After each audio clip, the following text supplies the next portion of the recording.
All right, let's talk about how to date. So there is this one time, so like, you know when you look something up on the internet, like, I don't know, how to anything on YouTube, like sometimes you get yourself in a rabbit hole of how not to do that thing. Well, yeah, let's start with how not to date.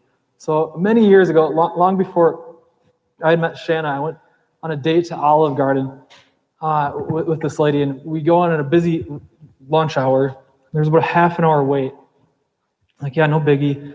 But this waiting room is really crowded, and I'm thinking to myself, gosh, it's kind of awkward. 10, 20 minutes into chatting with her in this crowded waiting room, I'm thinking, I don't think I'm going to have enough to talk about with her for about an hour. Like, what am I going to do? So my mind starts to race. I'm kind of panicked. And she's telling me the story about Rome. And anyway, I'm kind of blanking like I usually do. And I look at her, I'm like, hey, so how many people did you go on the Rome trip with? And she looks at me and she's like, I just told you. I was like, oh, no, that's not what I meant. Who did you go to Rome with? She's like, Aaron, I just told you that too. I'm thinking at this point, wow, there is not going to be a second date, which there wasn't. But I'm like, I gotta rebound a little bit. I gotta, figure something out. So I'm like, stay there a second.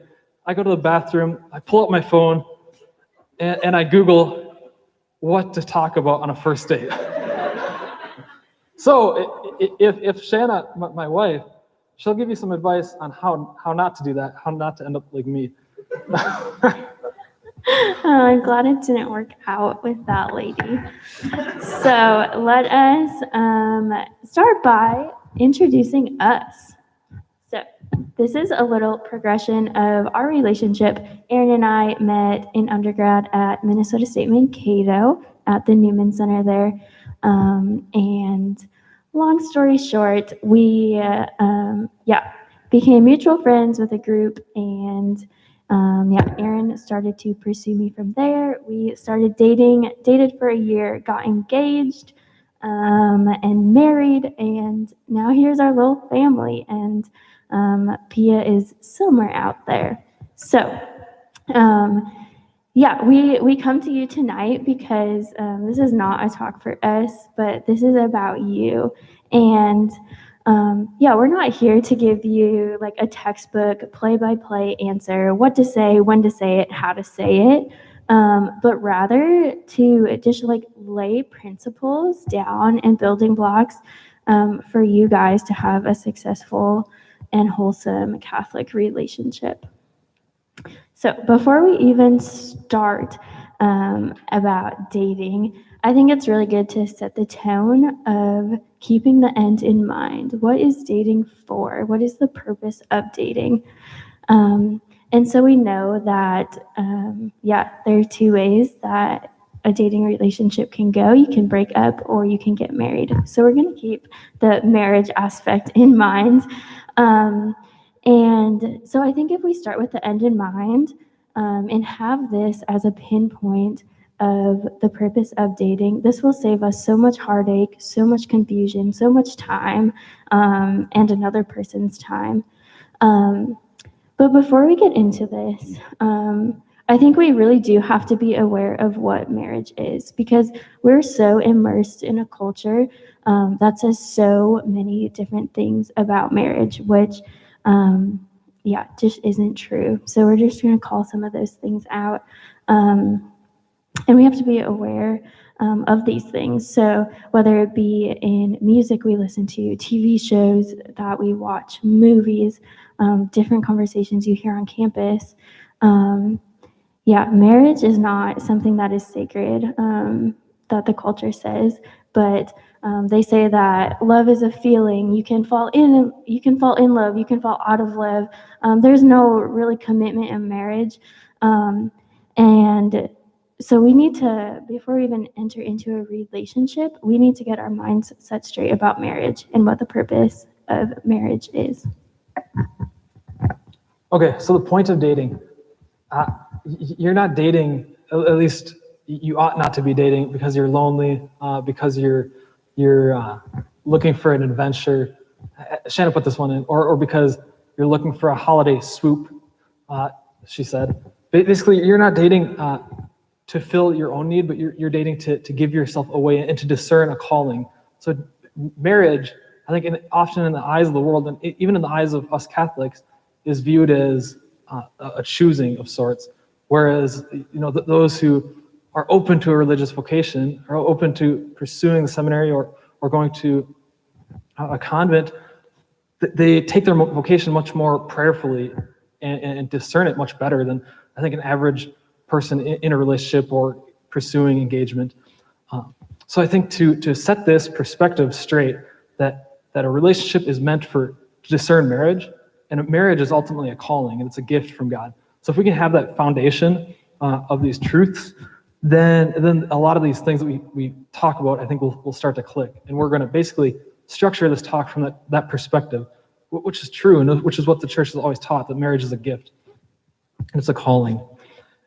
Also, there's a great chance that not everyone in this room is called to marriage, which is phenomenal. The Lord made all of us for a very, very specific purpose, and He has you here for a very specific reason. He wants you to be on mission. He wants you to know your calling, and this isn't just some chance thing. Like, He has a very specific purpose and calling for you, and hopefully through this talk we'll shed a little bit of light on how to pursue that, if that is marriage. Awesome. So to lay out. Let me hit on this too. Yeah. Thank you. So we're going to talk about some practicals before dating. The next slide is going to highlight it. This slide just to highlight that I made a rebound after the Olive Garden date, and yeah. Well, but we're going to talk about practicals before dating, during dating, and how to break up, how to know if you ought to get engaged, as well as just a couple of stats. And maybe if we have time, we'll take a question or two. Go ahead. Cool. So first, we're going to focus on 3 principles to keep in mind before you enter a relationship. And this kind of goes back to what we just chatted about, which is to keep the end in mind. So if we keep the end in mind, this will lead us to very intentional dating. It'll lead us to know who to date and how to date respectfully. So men, I kind of just want to direct this little section to you guys. What a noble, just like your masculinity is so powerful, and I pray that you all use it well. So, I want to encourage you guys to, not be afraid to date. And I think we put a whole bunch of pressure on dating, but we just want to outline that dating is just a mutual, exclusive relationship, just to get to know one another, to discover if this person is the person that you are supposed to marry. And so men, I want to, really challenge you to make your intentions clear with women. Whether you want to get to know them, say, hey, I would love to take you on a date to get to know you a little more.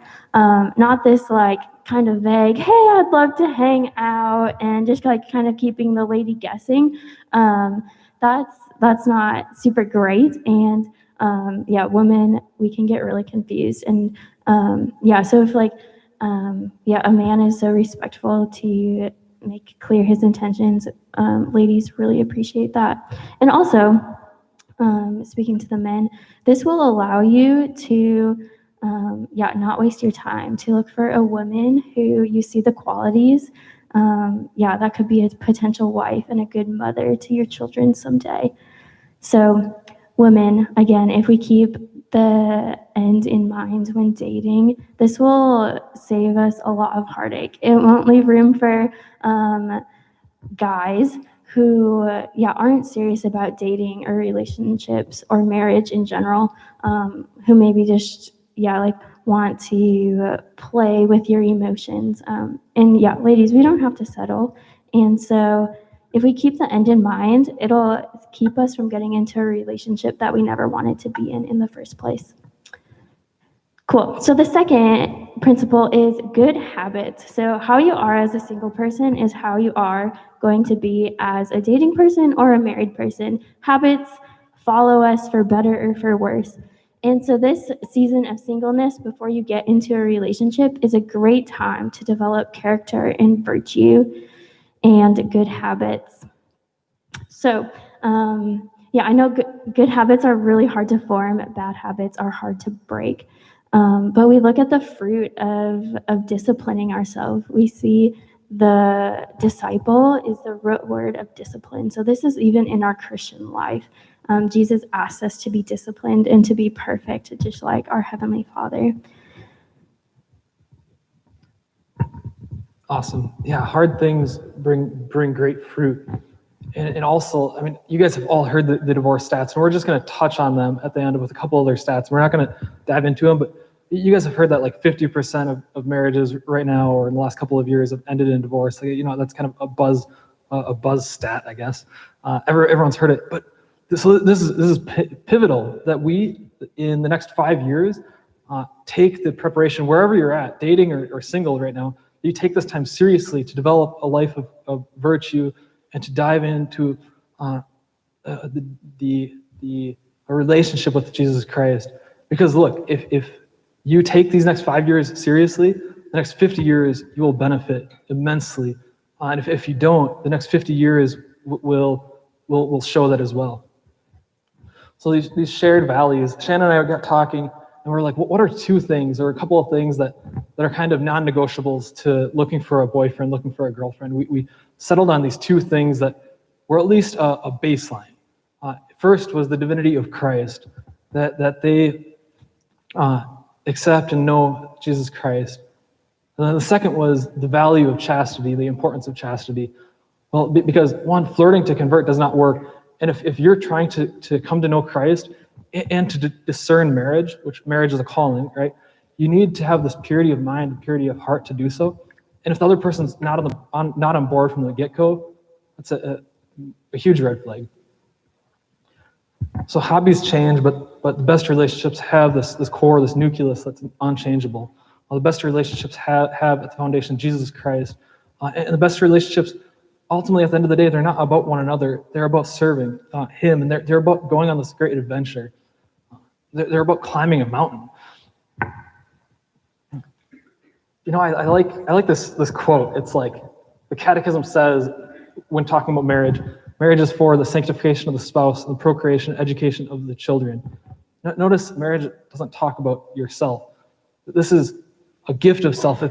We have to start shifting our mind, not about what can I receive, what am I going to get out of this, but how can I serve, and how can I be on mission in this. Amazing. So we're going to jump to during dating. So now you have a boyfriend, now you have a girlfriend. Congratulations. So exciting. So I think we're going to just jump into these principles. They won't take super long, but I think it is of good use just to mention them. So the first, during dating, one thing to keep an eye out for is red flags, whether this be behavioral, vices, addiction, use, manipulation. This could be an array of things, like if someone doesn't have a good grasp on finances, right? Because we're always looking for towards the end, towards marriage. And so, like Aaron said, you can't change a person when you get into a relationship. So the best thing that we can do when we see a red flag is to actually have a conversation with this person about it. And ask the question to ourselves, is this habit, is this behavior something that you'd like your boyfriend or girlfriend to bring into a marriage? And I think that's worth questioning. And not being afraid to have those conversations, because it's easier to have the conversation when you're dating rather than you're committed to one another. All right, I'm going to tackle the $1 million question, the elephant in the room. How far is too far? Wow, this is like, Shanna and I were talking about this before. It's like easy. Getting up in front of a group, like, oh, this is personal. How far is too far, though? And this is good because, like so many of us, we're like, yeah, sex is too far. But what about X, Y, and Z? And there's a lot of gray area, and it's hard to get a hard and fast and clear answer on this. So how far is too far? Well, or to the point of arousal is too far. Because arousal, it leads, and it ought to lead to sex. So if you're making out, if you're passionate kissing, that's leading to arousal, that's too far. But some good boundaries to set, and I'm going to come back to that. Good boundaries to set, a time at night if you guys are alone to call it an evening, like kind of a hard and fast, whether it's 10:30 or something. Closed doors and being in your bedroom alone. Just these good boundaries, because again, circling back to that, marriage is a vocation, it's a calling, and dating is to pursue marriage.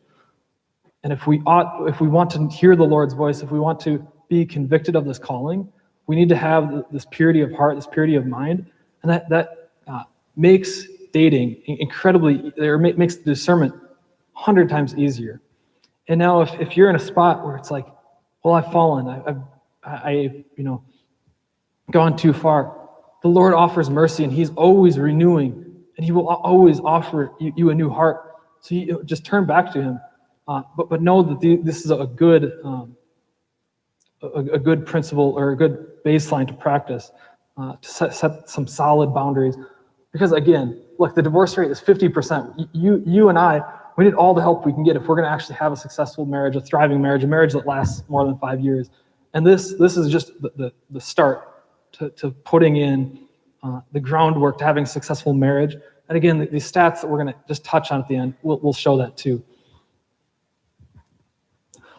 Yeah, so holiness, it's more of a mountain to climb. Pursuing Christ is more of a mountain to climb than it is a race to win with your significant other. Sometimes they're going to be higher than you. Sometimes you're going to be higher than them. But it's not about who's in the lead. It's about how can I help them get to the next spot. And this mountain, this is this phenomenal adventure. This is the Christian life. It's this beautiful adventure. It's not dull. It's not boring. It's dull and boring for those who don't live it. And so this mountain, we have to have this mindset that I'm not competing against Shanna. Shanna's not competing against me, but we're on the same team scaling this mountain. Awesome. And our fourth principle for during dating is a tough one, but don't be afraid to break up. Maybe this may be tough because you've been getting to know this person for a while. Maybe you've met their family members. Maybe you haven't even said, I love you to one another. But if something is not sitting right or settling right, trust your intuition. We should always bring this to prayer first and foremost. But if you're not, Aaron will touch on this in a little bit. But if there's no peace, if something just isn't sitting right, then just don't be afraid to call it off. It's tough, but when doors close, a bunch open. And if we're in a relationship that we don't even want to be in the first place, it's going to be super hard to find your future spouse if you are just idling time in that relationship. All right, next steps. How do I know? Oops. Aaron. Sorry. Okay, how do I know the one? This is a question we were talking, what would be some good things to put in this talk? And this is probably like the number one talking point that I got told that we should talk about. So how do you know if this person is the one? Well, you know when you know, you know? Now that sounds like super vague, relativistic. So let's give you some depth to that. But at the end of the day, there should be no doubt in your mind. You should have confidence, even if there's fear of finances of the future. There should be no doubt. And how to get to this place is through prayer. I often say that the most profound discoveries in a city happen in two places: in churches and in libraries, in places of silence. And this is profoundly true with dating and figuring out, am I called to be engaged, or am I called to be married? You need time in silence with Jesus, and he will begin to reveal this to you. Okay, a couple more ways. Objective third-party friends that can speak truth into the relationship for the good and the bad, and they can call things out for what they are. So objective advice from the outside, spiritual direction, as well as frequenting the sacraments, especially the sacrament of confession, with hopefully, ideally, the same priest. Let's see. This one is probably, if I had to say one of these was ahead of the others, this would be it. The disposition. So your disposition goes from, I love this person, we get along, we're a great companion, a great couple. That disposition shifts from that to, I desire to lay down my life for this person. I desire to give all of myself to this person. I desire to serve this person all the days of my life. So the disposition goes from this, centered on feelings or what you've experienced in your relationship to centered on service and centered on a genuine gift of self. As well, so society, what Shanna touched on early, society often says, what does your heart say? Lead with your heart. Do whatever your heart says. And there's a little bit of truth to that, but it's in about the third spot, not the first spot. So the first spot is what is Christ saying? What is your soul telling you? What's going on in the classroom of silence and prayer? The second is what is your mind saying? Do you have that purity of mind to think critically or to think objectively about the relationship? And then finally, yes, what is your heart saying? But those three things in that order will provide phenomenal discernment. All right, and our last principle in the next steps is just to reevaluate your vision of marriage. I think it's really good as a relationship progresses and matures. Some of these things will probably come up naturally, but just some really big talking points that you should have with your boyfriend or girlfriend or fiance is the vision of marriage. Are we open to embracing and practicing the church's teaching on natural family planning? Are we open to life? Do we know that marriage is supernatural and that we're not even going to use the word divorce in our marriage? Second talking point is faith. Are we going to be both Catholic? Are you willing to convert so that we're able to raise our kids in one faith? Third talking point, finances. Are we going to have a shared bank account? Do you have any student loans? What's your credit score, right? These things, we're able to talk about before we kind of get stuck in marriage. And just because someone has debt doesn't mean you shouldn't marry them. But it's just good to plan and have a plan with that person. And then final talking point is careers. Are we open to moving across the country for a job, or do we want to be close to family? Are we going to have two incomes or one income? And so Aaron and I have a great resource if you guys want to snap a photo of it. It's Better Together by Dynamic Catholic, and it's not just for marriage prep. It's just really good talking points that you could have with your significant other about these important conversations. Yeah, Shanna and I used this, months before we got engaged, and this led to phenomenal conversations over date nights and meals.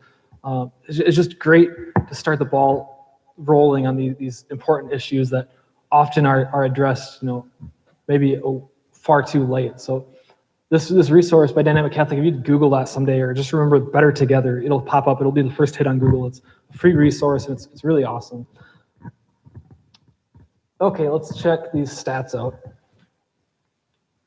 1920, the divorce rate in America, 13%.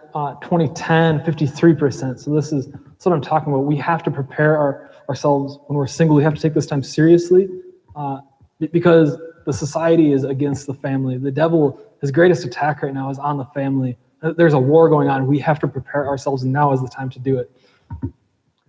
So that's pretty gloom, I must say, but there's hope in these chastity, cohabitation, NFP. So the National Center for Biotechnological Information, it's a government agency. They studied, and they basically said NFP, these churches and NFP providers are basically spewing out these fewy numbers. So we're going to research to see if there's any merit to these numbers, that these low divorce rates they preach about. And here's what they found a couple of years ago. They found a 3.1% divorce rate for NFP using couples. They said those Catholic women who used NFP in their marital life were 53% less likely to end up in a divorce compared to those women who were not using it, and those women were using contraception. Okay, chastity and cohabitation. When a man is married as a virgin, his divorce rate is 63% lower, and and for a woman, it is 76% lower.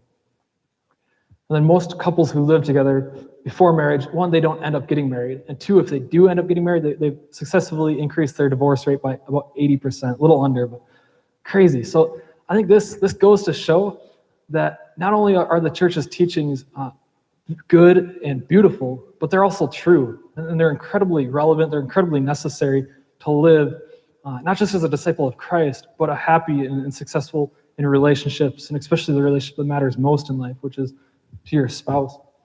Yeah, so we don't want to scare you with all these crazy stats, but yeah, we just are here to encourage you because, dating is not super easy all the time, but we just want to, let you know that it is worth the hard fight. It is worth every ounce of sacrifice that you make. And it is countercultural to practice all of these stats, right? But it's worth it, and it'll make your dating experience and marriage, happy and set apart from the world. So we want to end with this quote by JP2. There's some citations. And freedom exists for the sake of love. And we'll end with a prayer. In the name of the Father, and the Son, and the Holy Spirit.